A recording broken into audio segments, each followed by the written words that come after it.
पाषाण काल। Welcome to my channel virtual Indo Pathshala. मैं हूं सुमन कदमवाल। मैं आपके सामने इंडियन हिस्ट्री की पूरी सीरीज लेके आई हूं। ये मेरी सेकंड क्लास है। फर्स्ट क्लास में मैंने आपको पृथ्वी के उद्भव के बारे में और मानव के विकास के बारे में जानकारी दी थी, जो एक बेसिक नॉलेज थी जो आपके लिए बहुत ही जरूरी थी, क्योंकि अब हम आगे पाषाण काल, धातु काल, हड़प्पा सभ्यता के बारे में जानेंगे। तो उससे पहले कि पृथ्वी का उद्भव कैसे हुआ, मानव का विकास कैसे हुआ, ये भी जानना बहुत जरूरी था। इसलिए वो मेरी इंट्रो क्लास आप प्लीज पहले जरूर देखें। उसके बाद आप ये सेकंड क्लास देखेंगे तो आपको बहुत अच्छे से समझ में आएगा। मैं आपके लिए बहुत सारी बुक्सों में से डेप्थ निकाल के ये नोट्स बनाकर लाई हूँ।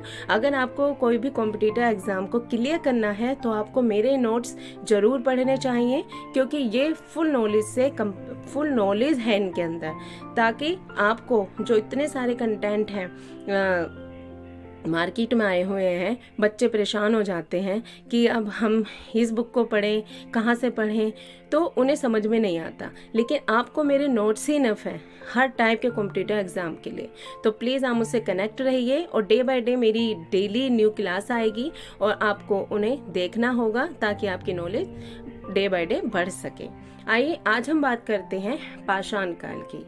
पाषाण काल में पुरा पाषाण काल, इसके मुख्य बिंदु हैं।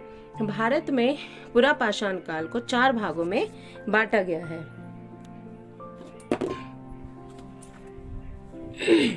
पुरा पाषाण काल, जो इनके भी इन्हें टाइम पीरियड दिया गया है। पुरा पाषाण काल 10 लाख ईसा पूर्व से 10,000 ईसा पूर्व इसका टाइम पीरियड रखा गया है। आज हम बात करेंगे केवल और केवल पुरा पाषाण काल की, क्योंकि इसके भी 3 पार्ट हैं। कल की क्लास में हम बात करेंगे मध्य पुरा पाषाण काल की। उससे नेक्स्ट क्लास में बात करेंगे नव पाषाण काल की, जो हमारे लिए बहुत ही जरूरी है। उसके बाद हम धातु काल, उसके बाद हड़प्पा काल। ऐसे डे बाय डे हम एक सीरीज के तरीके से बढ़ते जाएंगे, ताकि आपको कंफ्यूजन ना हो कि पुरा पाषाण काल, मध्य पाषाण काल, नव पाषाण काल ये सब क्या है। तो इसलिए हम डे बाय डे एक के बाद एक चीज को करते जाएंगे सीरीज के तरीके से। तो पुरा पाषाण काल का टाइम पीरियड था हमारा 10 लाख ईसा पूर्व से 10,000 ईसा पूर्व, और मध्य पुरा पाषाण काल का टाइम पीरियड है 10,000 ईसा पूर्व से 7,000 ईसा पूर्व। फिर उसके बाद आता है नव पाषाण काल, जिसका टाइम पीरियड है 7,000 ईसा पूर्व से 1,000 ईसा पूर्व। और उसके बाद आता है धातु काल। धातु काल वो है जिसमें इंसान ने धातु का यूज करना शुरू कर दिया था, कांस्य का यूज करना शुरू कर दिया था। उससे पहले क्या करता था, वो पत्थरों के औजारों का इस्तेमाल करता था, और उसे धातु का, कांस्य का, लोहे का कोई भी ज्ञान नहीं था, हड्डियों का इस्तेमाल करता था। तो इसलिए उसे पाषाण काल कहा जाता है। और ये धातु काल इसलिए कहा जाता है क्योंकि इस समय मनुष्य को धातु का, कांस्य का, लोहे का ज्ञान हो चुका था। ओके, आज हम बात करते हैं पुरा पाषाण काल की। भारत में पाषाण कालीन सभ्यता का अनुसंधान सर्वप्रथम कब हुआ? 1863 में शुरू हुआ। पुरा पाषाण काल को हम 3 भागों में बांटते हैं, जो कि है पूर्व पुरा पाषाण काल, और मध्य पाषाण काल एंड उत्तर पुरा पाषाण काल। इसके बारे में कुछ पहले आपको थोड़ी सी नॉलेज दे दें कि यहाँ पर किस टाइप के औजारों का इस्तेमाल होता था, कहाँ पर ये पाई गई है। तो पुरा पाषाण काल जो है हमारा, वो हैंड एक्स, क्लीवर, स्क्रेपर आदि विशिष्ट उपकरणों पर आधारित पुरा पाषाण कालीन संस्कृति के अवशेष सोहन नदी घाटी, बेलन नदी घाटी, नर्मदा नदी घाटी एवं भोपाल के पास भीमबेटका नामक चित्रशिलाश्रयों से प्राप्त हुआ है।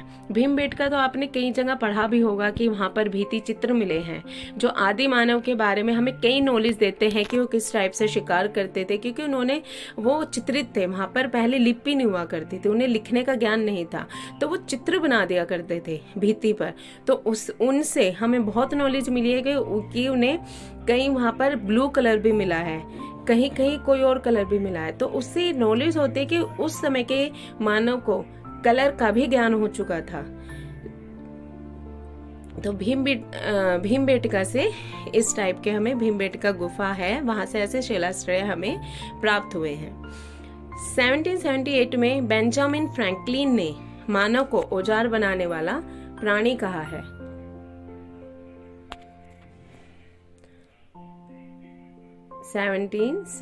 में बेंजामिन फ्रैंकलिन ने, कौन था वो पहला मनुष्य? वो था बेंजामिन फ्रैंकलिन, जिन्होंने मानव को औजार बनाने वाला प्राणी बोला है। ये इम्पोर्टेंट नोट्स है, ऐसा भी बोला जा सकता है क्वेश्चन में, आप एग्जाम में आपसे क्वेश्चन पुट किया जा सकता है कि उस इतिहासकार का नाम बताइए, खोजकर्ता का नाम बताइए जिसने पहली बार मानव को औजार बनाने वाला प्राणी बोला था। तो आपको बेंजामिन फ्रैंकलिन पर टिक करना होगा। अब पुरापाषाण काल को 3 भागों में बांटते हैं: पूर्व पुरापाषाण काल, मध्य पुरापाषाण काल और उत्तर पुरापाषाण काल।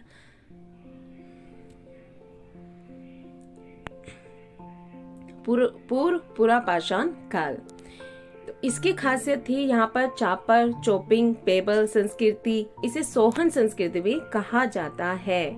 इसे सोहन संस्कृति क्यों कहा जाता है? क्योंकि पूर्व पाषाण काल के बारे में जो जानकारी है हमें सोहन नदी के आसपास से मिली है। ये जो संस्कृति थी सोहन नदी के आसपास फैली हुई थी, तो इसलिए इसे सोहन संस्कृति भी कहा जाता है, क्योंकि इससे संबंधित पाषाणों उपकरण पंजाब सिंधु नदी की सहायक नदी सोहन की घाटी में पाए गए हैं। तो सिंधु, पंजाब की सहायक नदी कौन है? सिंधु। उसकी सहायक नदी सोहन की घाटी में पाए गए हैं, इसलिए इसे सोहन संस्कृति भी बोला जाता है। हैंडक संस्कृति, इसके उपकरण सर्वप्रथम मद्रास के समीप बदमदुरै तथा अतीर पक्कम के पास मिले हैं। कहाँ मिले हैं? बदमदुरै और अतीर पक्कम के से प्राप्त हुए हैं। हैंडक संस्कृति बोला जाता है, पूर्व पुरापाषाण काल को हैंडक संस्कृति बोला जाता है। और इसके सबसे पहले अवशेष कहाँ मिले हैं? ऐसे क्वेश्चन जरूर पुट कर लेते हैं एग्जामिनर कि सबसे पहले जो है हैंडक संस्कृति कहाँ से मिली? वो हमें मिली मद्रास के समीप बदमदुरै एंड अतीर पक्कम, इसलिए इसे मद्रासियन संस्कृति भी बोला जाता है। अब बात करते हैं मध्य पुरापाषाण काल। यहाँ पर क्या था? फल्कों की अधिकता के कारण मध्य पुरापाषाण काल को फल्क संस्कृति कहा जाता है। जब मध्य पुरापाषाण काल क्या था? पूर्व पुरापाषाण काल से अधिक विकसित जो स्थिति थी वो मध्य पुरापाषाण काल के अंदर रखी गई। तो इसके अंदर क्या था? मानव को थोड़ी नॉलेज हुई तो उसे फल्कों का इस्तेमाल करना शुरू कर दिया, तो इसलिए से फल्क संस्कृति की संज्ञा दी गई। इस समय औजार का स्वरूप पहले की जगह सुंदर रूप ले चुका था। अब मानव का विकास हो रहा है, उसके दिमाग का विकास हो रहा है, तो उसे क्या है, तो अपने अंदर एक के बाद एक सुधार करता जाएगा। तो उसने औजारों में सुधार किया। पहले केवल वो पत्थर उठाया, जानवर में मारा और वो मर गया, तो सिर्फ ऐसे इस्तेमाल करता था।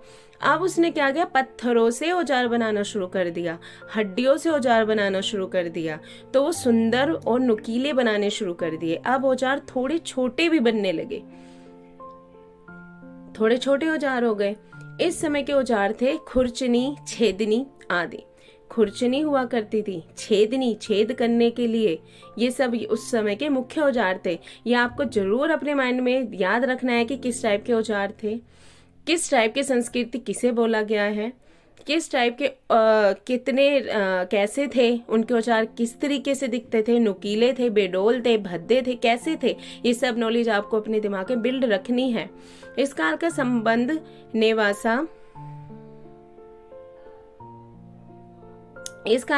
नेवासा गोदावरी तट से है। मध्य पुरापाषाण काल का संबंध किससे है? नेवासा गोदावरी तट से, नेवासा गोदावरी तट से। ये मेन पॉइंट है, नेवासा गोदावरी तट के मध्य पुरापाषाण काल का संबंध किससे है? नेवासा गोदावरी तट। अभी हमने पूर्व पुरापाषाण काल के बारे में बात की, उसे क्या बोला जाता है? सोहन नदी घाटी संस्कृति बोला जाता है, उसको सोहन घाटी संस्कृति बोला जाता है। लेकिन मध्य पुरापाषाण काल को नेवासा गोदावरी तट से संबंधित बोला गया है, क्योंकि ये उसी के आसपास मिली है। जो संस्कृति जिस एरिया में मिली उसे उसका नाम दे दिया गया। उच्च पुरापाषाण काल।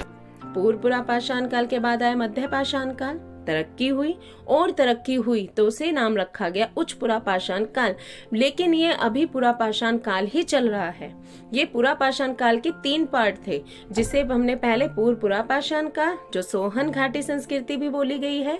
सेकंड था हमारा मध्य पुरापाषाण काल, जो गोदावरी तट से संबंधित बोली गई है। और तीसरा है उच्च पुरापाषाण काल। यह आधुनिक मानव होमोसेपियन से संबंधित है। मैंने अपनी लास्ट क्लास में आपको बताया था कि आधुनिक मानव का पूर्वज कौन था। आधुनिक मानव का पूर्वज था होमोसेपियंस। तो ये होमोसेपियंस से संबंधित है उच्च पुरापाषाण काल। इस समय के औजार हड्डी, हाथी दांत, सींगों का प्रयोग करके बनाए जाने लगे थे। अब हड्डियों का प्रयोग होने लगा था, हाथी दांत का प्रयोग होने लगा था, सींगों का प्रयोग होने लगा था। इस काल में नक्काशी, चित्रकारी दोनों का विकास हुआ। नक्काशी भी करने लगे थे, चित्रकारी भी करने लगे थे, क्योंकि उनका माइंड विकसित हो चुका था। और ये आधुनिक मानव का पूर्वज था, तो इसका दिमाग कितना विकसित हो चुका होगा आप खुद ही आइडिया लगा सकते हो। इस समय का प्रमुख उपकरण था ब्लेड। ब्लेड कितना नुकीला होता है। अब वो काट सकते थे।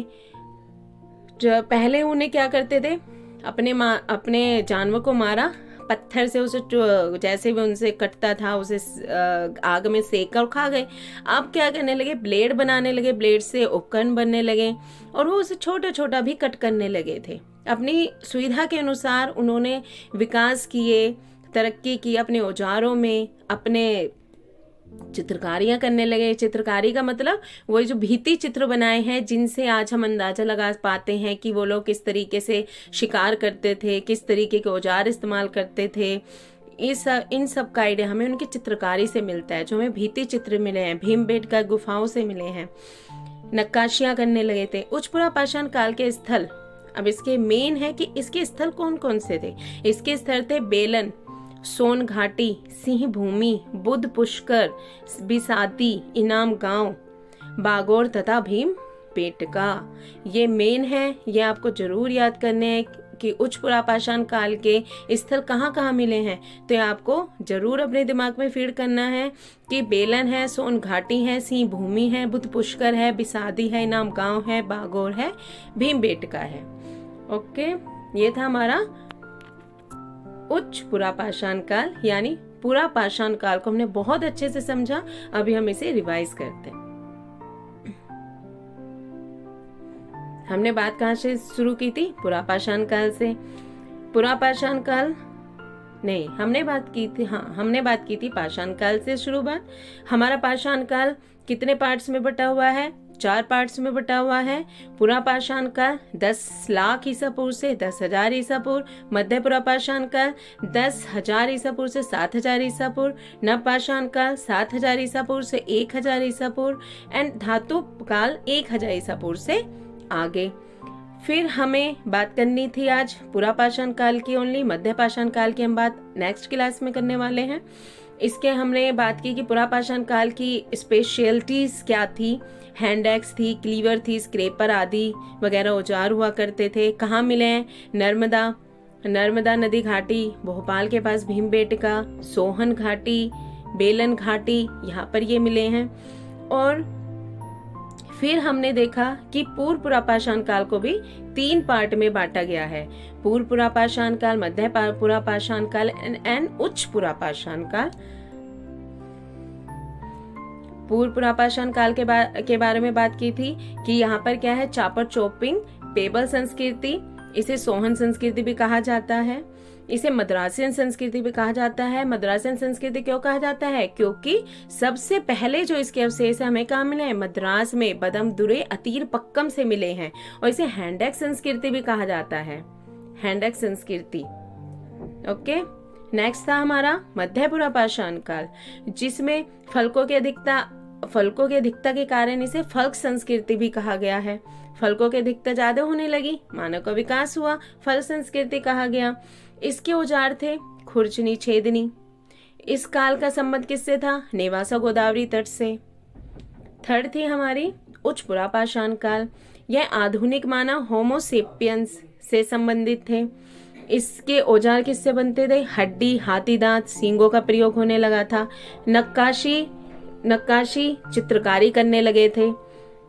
उच्च पुरापाषाण काल के क्या था? मेन स्पेशलिटी क्या थी? ब्लेड उपकरण जो थे, प्रमुख उपकरण था इसका ब्लेड, जो बहुत इंपॉर्टेंट चीज है। उच्च पुरापाषाण काल के स्तर क्या थे? बेलन, सोन घाटी, सिंह भूमि, बुद्ध पुष्कर, बिसादी, इनाम गांव, बागौर और भीमबेटका। तो ये थी हमारी आज की क्लास, जिसमें हमने बात की पुरापाषाण काल की, जिसे हमने 3 पार्टों में डिवाइड किया और अच्छे से समझने के बाद उसे रिवाइज भी किया। हम ऐसे अब कल की क्लास में हम बात करेंगे मध्य पुरापाषाण काल की बात करने वाले हैं कल हम, जो कि इससे अधिक विकसित जो हमारा मानव का जीवन था, जिया गया था, कल हम उसकी बात करेंगे। और उससे नेक्स्ट क्लास में हम बात करेंगे नवपाषाण काल की। ओके, आज के लिए इतना ही। प्लीज लाइक एंड सब्सक्राइब करें और ऐसे ही अपना प्यार देते रहें। मेरी हर वीडियो को आप देखें, अपनी नॉलेज को बिल्ड करें। Thank you so much. Take care. Bye bye.